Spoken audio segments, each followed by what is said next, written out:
বিসমিল্লাহিৰ ৰহমানিৰ ৰহিম।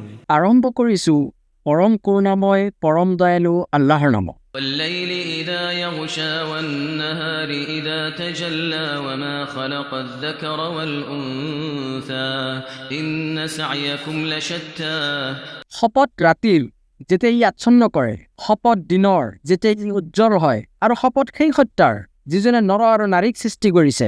নিশ্চয় তোমালোকৰ কৰ্ম প্ৰচেষ্টা বিভিন্ন প্ৰকৃতিৰ।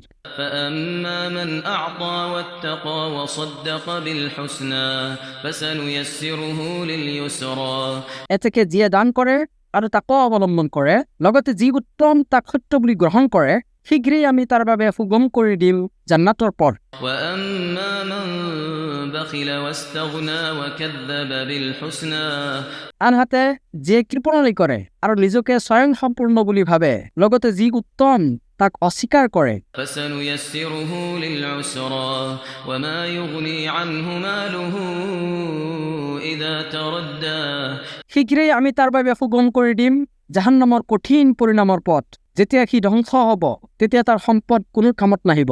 إن علينا للهدى وإن لنا للآخرة والأولى নিশ্চয় পথ প্ৰদৰ্শন কৰাটোৱে হৈছে আমাৰ কৰ্তব্য।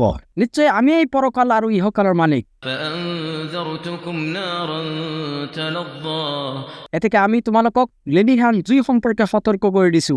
لا يصلاها إلا الأشقى الذي كذب وتولى তাত প্ৰৱেশ কৰিব কেৱল সেই ব্যক্তি যিজন হ'ব চৰম দুৰ্ভোগীয়া, যিয়ে অস্বীকাৰ কৰিছে আৰু মুখ ঘূৰাই লৈছে। وسيجنبها الأتقى الذي يؤتي ماله يتزكى আৰু ইয়াৰ পৰা দূৰত ৰখা হ'ব পৰম মুত্তাকি ব্যক্তিক, যিয়ে আত্মশুদ্ধিৰ বাবে নিজৰ সম্পদ দান কৰে। وما لأحد عنده من نعمة تجزى আৰু তাৰ প্ৰতি কাৰো এনে অনুগ্ৰহো নাই যাৰ প্ৰতিদান দিব লাগিব, إلا ابتغاء